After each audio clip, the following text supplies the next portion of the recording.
Assalamualaikum warahmatullahi wabarakatuh. Bismillahirrahmanirrahim. Alhamdulillahirabbil alamin wa bihi nasta'inu ala umurid dunya waddin. Shalatu wassalamu ala sayyidina wa maulana Muhammadin wa ala alihi wa sahbihi ajma'in, amma ba'du.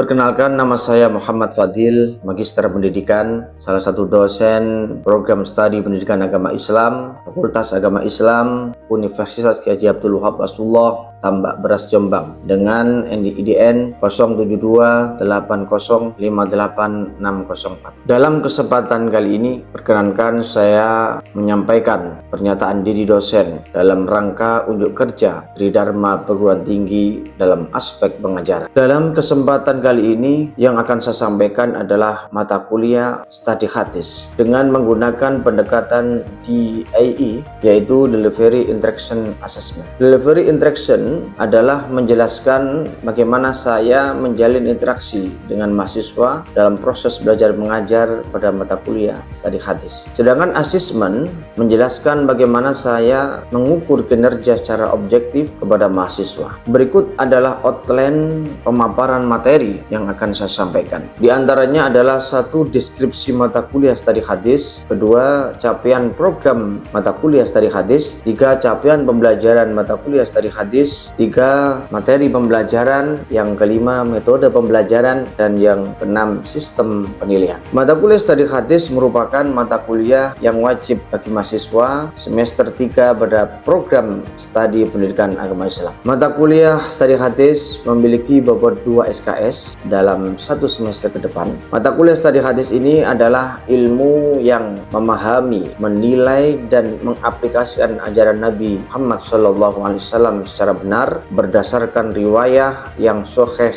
dan kontekstual. Studi hadis ini juga mempelajari teori-teori bagaimana mengetahui kualitas hadis, baik itu kualitas sahih, kualitas hasan, dan kualitas dhaif. Selanjutnya, capaian program studi mata kuliah studi hadis ini yang pertama adalah bertanggung jawab sepenuhnya terhadap nilai-nilai akademik, yaitu kejujuran, kebebasan, dan otonomi akademik yang diemban. 2. Menguasai konsep teoritis bidang pengetahuan tertentu secara umum, mampu menerapkan pemikiran logis, kritis, sistematif, dan inovatif dalam konteks pengembangan atau implementasi ilmu pengetahuan dan teknologi yang memperhatikan dan menerapkan nilai humaneria yang sesuai dengan bidang keahlian. 4. Mampu menunjukkan kinerja mandiri, bermutu, dan terukur. 5. Mampu menggunakan teknologi informasi dan komunikasi yang relevan untuk mengembangkan mutu kualitas pelajaran. Selanjutnya, capaian pembelajaran mata kuliah studi hadis. Yang pertama, mahasiswa mampu menerapkan teori-teori ulumul hadis dalam menggali aspek-aspek hukum dan norma dalam hadis sebagai sumber ajaran Islam yang kedua setelah Al-Quran. Kedua, mahasiswa mampu mencari, merujuk sebuah hadis ke dalam kitab aslinya melalui takhrijul hadis sehingga dapat membedakan mana hadis Nabi dan mana yang bukan hadis Nabi sebagai landasan rujukan keberadaan suatu hadis. Yang ketiga, mahasiswa dapat memberikan penilaian terhadap hadis secara kuantitas dan kualitas untuk dapat menentukan dapat diamalkan dan tidak dapat diamalkannya sebuah hadis. Adapun materi yang akan disampaikan pada mata kuliah ini, yang diantara yang pertama adalah konsep umum ilmu studi hadis, yang kedua adalah rawil hadis, ketiga matnul hadis dan sanadul hadis, keempat ajaran sejarah pertumbuhan hadis, kelima hadis sebagai sumber hukum, keenam membahas tentang hadis qudsi, ketujuh ilmu mustalahul hadis dan objeknya, kedelapan hadis sahih, 9 tentang hadis hasan,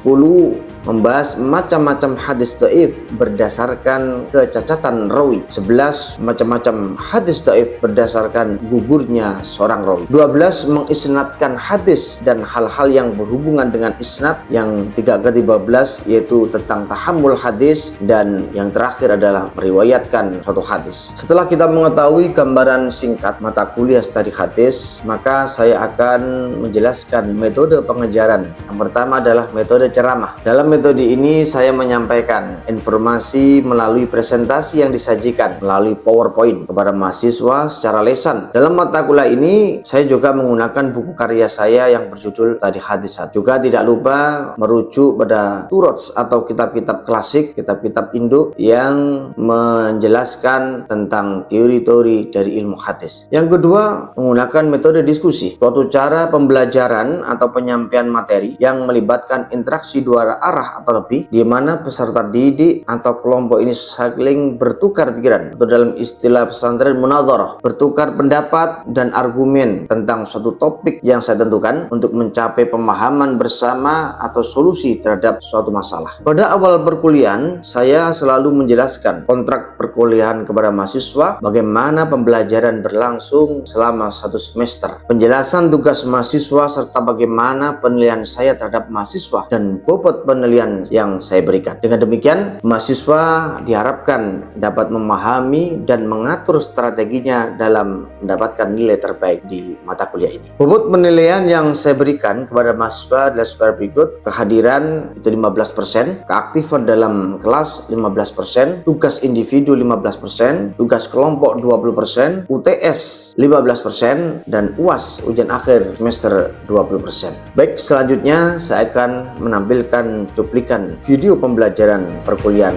mata kuliah Tadi Hadis. Assalamualaikum warahmatullahi wabarakatuh. Waalaikumsalam warahmatullahi wabarakatuh. Bagaimana kabar teman-teman? Alhamdulillah. Alhamdulillah, mudah-mudahan selalu sehat dan mendapatkan ilmu yang manfaat ya. Amin. Oke, sebelum saya lanjutkan materi Tadi Hadis, akan saya absen dulu kehadiran teman-teman. Yang pertama, Muhammad Habibul Latif ya, Ahmad Nurul Azmi, oke, Talita Tazkiyah, oke, Khilya Fuadina Toibah, Mazza Yana Tusa'diyah, Sabita Nurun Najwa, Muhammad Syaifuddin Zuri, Rani Aprilia, Amelia Putri Farida, kemudian Nadia Ayu, Muhammad Ilham Hidayatullah. Oke, sebelum kita lanjutkan, terlebih dahulu kita doa bersama-sama ya, seperti yang biasa kita lakukan, yaitu membaca sholawat Maulaya sholli wa sallim ya. Maulaya sholli wa sallim daiman abada ala habibika khairil khalqi kullihim huwal habibul ladzi turja syafa'atuhu li kulli haulim minal ahwali muktahimi ya rabbi bil Mustafa qasidana waghfir lana ma madaya wasi'a karami. Oke, kita lanjutkan materi kita yang selanjutnya adalah tentang hadis sahih. Sebelum saya masuk untuk menjelaskan tentang materi ini, perlu ada perangsang dulu. Apa yang dimaksud dengan hadis? Tahu apa? Kira silakan. Jadi al-hadisu huwa ma udifa ilan nabi Muhammadin sallallahu alaihi wasallam min qaulin au fi'lin au takririn au sifatin. Hadis adalah sesuatu yang disandarkan kepada nabi, baik berupa ucapan ataupun perbuatan, ketetapan atau bahkan sifat. Baik, terima kasih atas jawabannya. Itu benar sekali. Jadi sesuai dengan yang disampaikan oleh para ulama, bahwa namanya hadis adalah huwa ma udhifa lin nabiy sallallahu alaihi wasallam min qaulin au fi'lin au takririn au sifatin au hayatin wa kadza dan seterusnya. Jadi yang namanya hadis adalah segala sesuatu yang disandarkan kepada Rasulullah sallallahu alaihi wasallam, baik itu berupa ucapan, perbuatan, persetujuan, sifat, hay'ah, haliyah dan seterusnya. Itu semua dikatakan sunnah atau hadis. Oke, kita mulai pengertian dari hadis sahih. Terlebih dahulu kita harus mengetahui dulu tentang hadis itu apa. Jadi sudah disampaikan bahwa hadis adalah ma udhifa lin nabi sallallahu alaihi wasallam min qaulin au fi'lin au takririn au sifatin au hayatin dan seterusnya. Yaitu segala sesuatu yang disandarkan kepada Nabi Muhammad sallallahu alaihi wasallam dari perkataan, perbuatan, ketetapan atau sifat. Itu semuanya dikatakan hadis. Masuk pada definisi hadis sahih. Hadis sahih adalah hadis yang sanadnya bersambung, tidak putus. Kemudian para perawi yang meriwayatkan hadis tersebut adalah adil. Kemudian dan dobit dalam dan serta dalam hadis tersebut tidak ada kejanggalan, syad atau cacat. Bahwa yang namanya hadis sahih itu adalah adlun dobitus sanad. Yang pertama adalah hadis yang diriwayatkan oleh rawi yang pertama adalah adil. Nah, nanti kita bahas satu persatu. Adil itu apakah sama adil kesaksian dengan adil beriwayah? Yang kedua adalah tentang dobitus sanad. Dia itu hafal di luar walah. Nah, nanti ada lagi, ada dobit fil sodri, ada dobit fil kutub. Kemudian yang ketiga itu adalah muttasil sanad, yaitu sanadnya muttasil, yaitu sampai kepada Rasulullah. Itu adalah benar-benar valid ilmunya. Kalau hadis itu tidak sampai kepada Rasulullah, maka hadis ini dipertanyakan, hadis ini dicurigai. Apakah ini buatan orang? Apakah ini ada pembuangan rawi atau bagaimana? Dan nanti akan kita bahas satu persatu. Yang berikutnya adalah tidak ada kejanggalan. Tidak ada kejanggalan maksudnya apa? Hadis kok seperti ini? Ini apa-apaan ini? Hadis kok nggak sesuai dengan apa ya? Matnul tidak sesuai dengan Quran, tidak sesuai dengan nas ijma dan seterusnya. Ini kan janggal sekali ya. Nah, itu dinamakan hadis yang ghairu sahih. Yang terakhir wala sadin. Ya, tidak sad atau tidak keluar dari aturan. Yang berikutnya tentang macam-macam hadis sahih. Hadis sahih dari dua, ada hadis sahih li dzatihi, ada hadis sahih li ghairihi. Ya, hadis sahih li dzatihi berarti hadis yang sudah benar-benar memenuhi standar dari zatnya hadis itu sendiri, yaitu adil rawinya, dobit sanadnya, ya, kemudian dobit rawinya, kemudian sanadnya mutasil, ya, tidak kemasukan ilat, kemudian tidak syad, itu berarti sahih li dzati. Ada kalanya sahih li ghairi, yang awalnya itu statusnya hadis hasan, kemudian karena di antara rawi itu ada yang dobitnya luar biasa, maka dia bisa saja statusnya naik menjadi hadis sahih li ghairi karena ada penyebab yang lain. Sekarang masuk pada syarat-syarat hadis sahih. Nah, ini yang paling banyak pembahasannya di sini. Karena tidak hanya sekedar syaratnya bersambung. Nah, bagaimana cara menelusuri hadis syaratnya bersambung?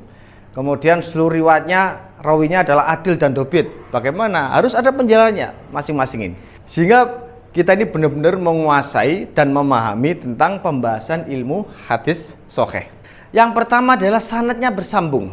Sanadnya bersambung sampai Rasulullah Shallallahu Alaihi Wasallam. Kenapa? Karena hadis itu ada juga yang sanadnya tidak bersambung. Ada sanadnya yang digugurkan, yaitu digugurkan pada tingkat sahabat, namanya mursal. Ada yang tingkatan rawinya digugurkan, namanya munqati'. Sehingga sanad ini harus bersambung. Karena kalau nggak bersambung ini bisa dicurigai. Ini hadis apa ini? Kok nggak sampai Rasulullah? Dalam masalah ini ada dua metode dalam penelusuran sanad, ini ittisal atau tidak. Yang pertama itu adalah penelusuran secara akademik. Nah, kalau itu secara formal lah, dilihat sanadnya, orang ini dari mana gurunya. Kemudian seluruh rawinya ini adil dan dobit. Lah, ini adil itu apakah sama syarat adil dalam kesaksian atau syarat adil di dalam periwayatan? Nah, ternyata di sini ada perbedaan ya antara adil biriwayah, ada adil bisyahadah. Kalau adil dalam urusan kesaksian, maka dia harus memenuhi standar, harus 2 orang. Kalau misalkan zina, kesaksiannya harus 4 orang. Kemudian kalau nikah harus berapa? 2 kan ya? Tapi ya masalahnya problematika sekarang itu orang-orang yang jadi saksi itu kira-kira menurut sampean, menurut kita semua, apakah mereka benar-benar adil? La yasihu an nikah illa bi huduri waliyin wasyahidai adlin. Misalnya kalau itu benar-benar menjadi syarat mutlak bahwa hadis itu kesaksian itu harus dari saksi-saksi yang adil, maka tentu pernikahan itu dianggap tidak sah. Nah, sehingga rumusan para mustahid, para ulama itu bermacam-macam dan bervariasi supaya menyelamatkan orang-orang yang mungkin secara syafi'iyah tidak sah. Nah, kembali pada masalah adil.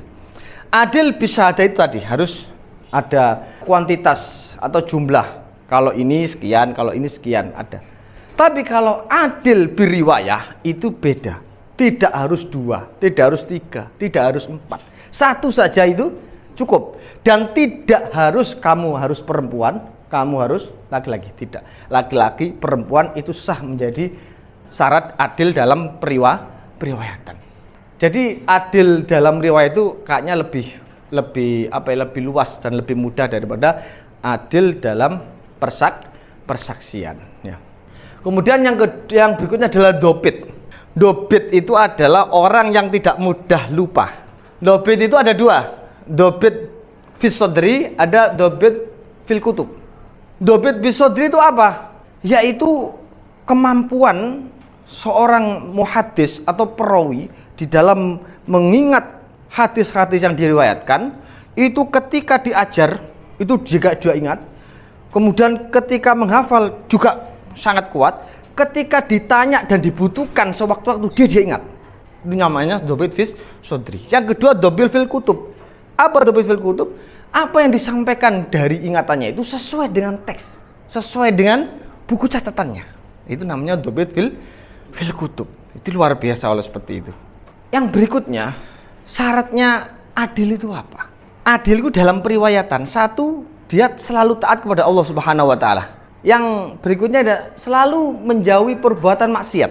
Yang kedua, tidak melakukan dosa-dosa kecil. Kemudian yang ketiga, jangan sekali-kali melakukan sesuatu yang halal tapi bisa merendahkan agama. Kemudian yang keempat, adil itu selalu mengikuti salah satu 4 mazhab. Kalau ada orang yang atau perawi yang tidak mengikuti salah satu dari 4 mazhab, maka dia dikatakan tidak adil. Kenapa? Karena sepakat ulama bahwa seorang umat muslim itu wajib memilih dan mengikuti salah satu di antara 4 mazhab, yaitu mazhab Syafi'i, mazhab Maliki, mazhab Hanafi, dan yang terakhir adalah mazhab Hambali. Yang berikutnya adalah tidak ada syad dan tidak ada cacat. Tidak ada syad itu apa? Artinya dia itu sesuai aturan dan tidak bertentangan dengan nas Quran dan nas mutawatir dan ijma'. Tidak boleh. Kemudian tidak ada kejanggalan itu begini. Ada hadis itu yang benar-benar tidak boleh dan itu secara logika akal sehat itu tidak diterima. Contoh, waladuz zina la yadkhulul jannah hatta sab'ati abnain. Coba, anak hasil zina itu tidak akan pernah bisa masuk surga sampai 7 turunan. Itu kan hadisnya nggak logis kan ya? Kemudian tidak ada cacat atau ilat. Ilat itu apa dah? Ya, ilat itu ya kepanjingan atau kemasukan penyakit. Seperti apa? Seperti perawinya itu tidak dobit, kemudian sering dusta, fasik, dan itu kan ada kecacatan. Kemudian hadisnya itu musnad juga bukan sahih ya. Kesimpulan daripada materi pada pagi ini yang pertama, hadis sahih itu adalah hadis yang diriwayatkan oleh perawi yang adil, perawi yang dobit, hadisnya itu sanadnya muttasil, tidak ada kejanggalan dan tidak ada syad. Yang kedua, hadis sahih ada 2, ada hadis sahih li dzatihi, ada hadis sahih li ghairihi. Mungkin dari pemaparan materi ini ada yang perlu untuk ditanyakan, kami persilakan. Izin bertanya tentang studi kasus hadis sahih. Terdapat hadis sahih yang menyebutkan bahwa lalat jika jatuh ke minuman, maka salah satu sayapnya mengandung penyakit dan yang lain mengandung penawarnya.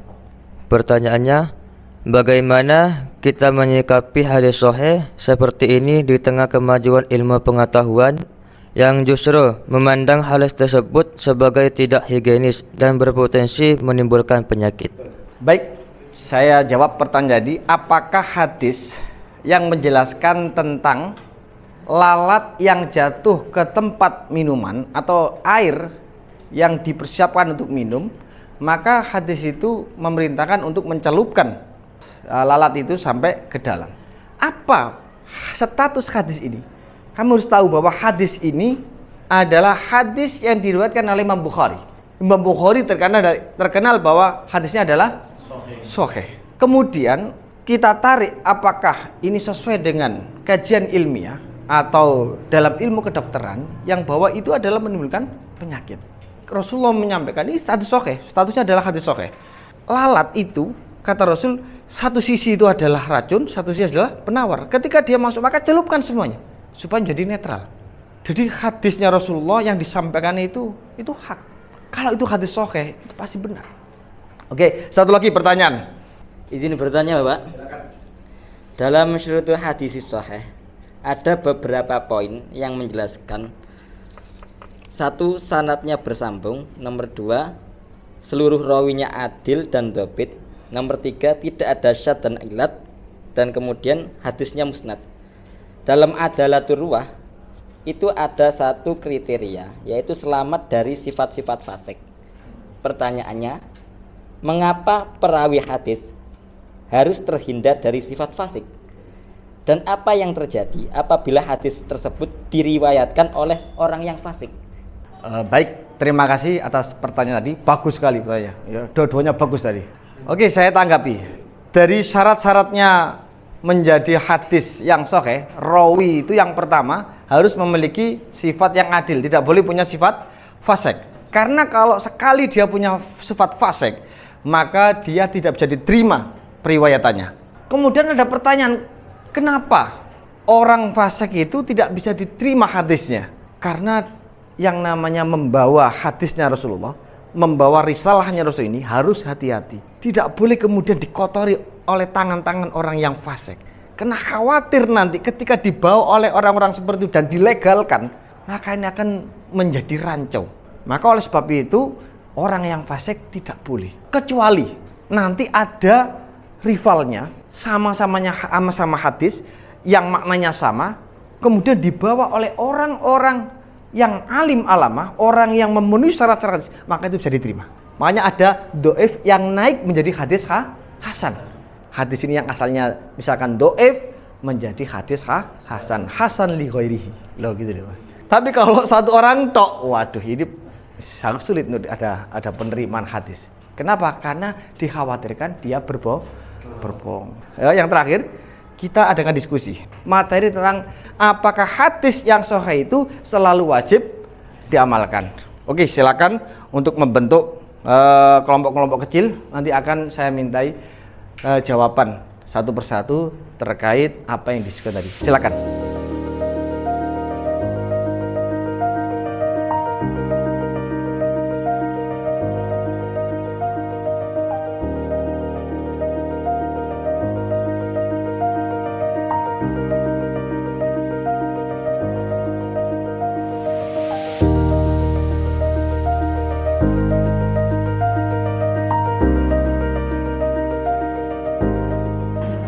Baik, saya kira cukup ya waktunya untuk berdiskusi.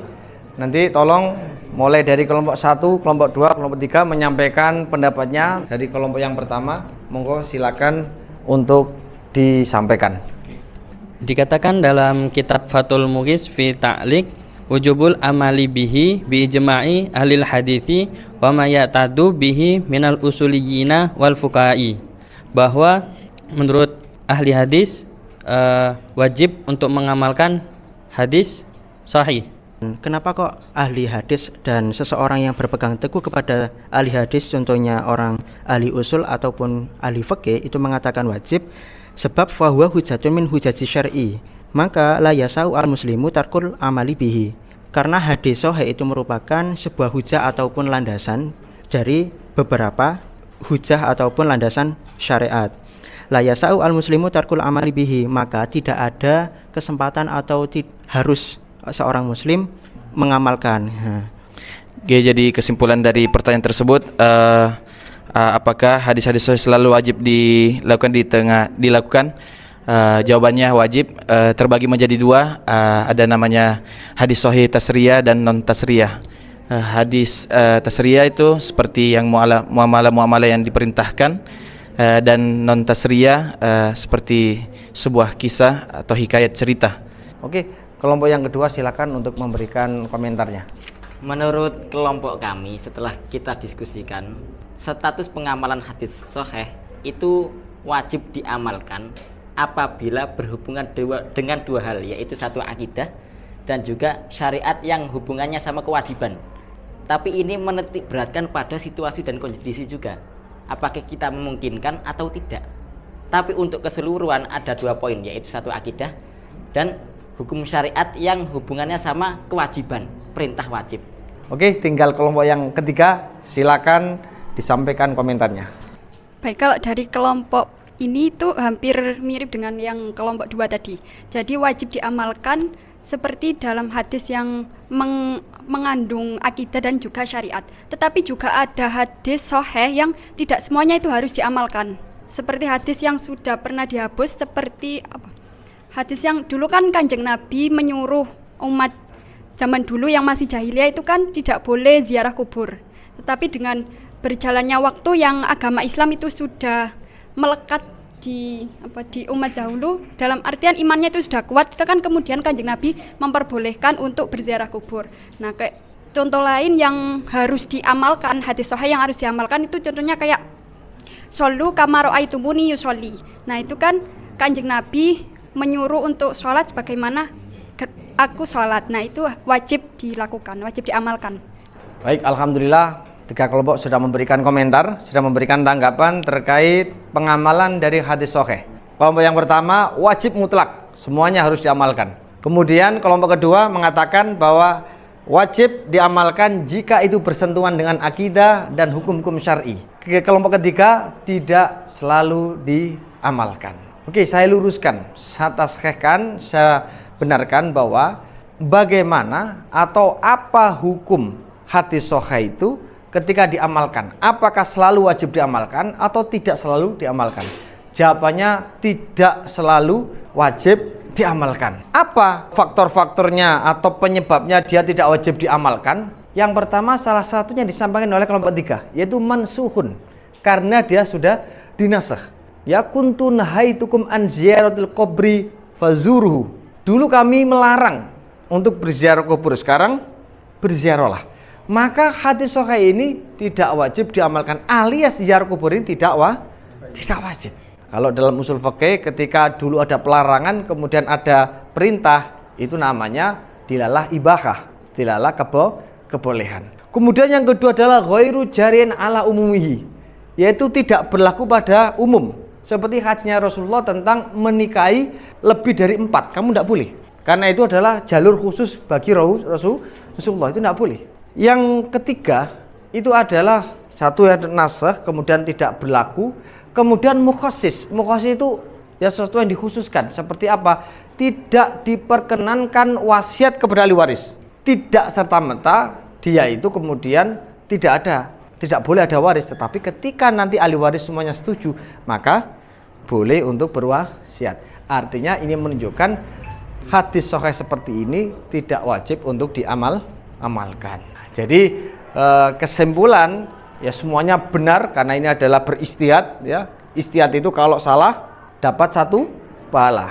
Kalau benar mendapatkan 2 pahala. Tapi yang namanya diskusi itu harus di tengah-tengahi. Tidak boleh semuanya diskusi, harus ada di tengah-tengahi, dan itu juga disertai dengan referensi, makhot, kemudian dalil yang sahih. Sehingga kesimpulan yang terakhir bahwa hadis yang sahih itu tidak selalu wajib untuk diamalkan. Bila mana hadis itu mansukh, maka tidak wajib untuk diamalkan. Bila hadis itu ghairu jarin al ummi, yang tidak wajib, tidak berlaku pada umum, maka juga tidak wajib diamalkan, atau hadis-hadis yang khusus. Oke, sudah di penghujung waktu. Untuk yang terakhir, saya mohon kepada seluruh mahasiswa untuk meringkas materi yang sudah kita pelajari di pagi hari ini, yang kita bahas ini, tolong diresum. Kemudian nanti setelah selesai, silakan dikumpulkan di kosmanya, dijadikan satu, kemudian dikumpulkan, disampaikan ke grup WA yang sudah kita ketahui. Oke, saja yang bisa saya sampaikan. Kurang lebihnya saya mohon maaf yang sebesar-besarnya ya. Saya akhiri dengan bacaan Assalamualaikum warahmatullahi wabarakatuh. Waalaikumsalam warahmatullahi wabarakatuh. Demikianlah cuplikan video proses perkuliahan pada pembelajaran mata kuliah Studi Hadis. Semoga menjadi ilmu yang bermanfaat, membawa berkah di dunia sampai akhirat. Dan saya akhiri, Assalamualaikum warahmatullahi wabarakatuh.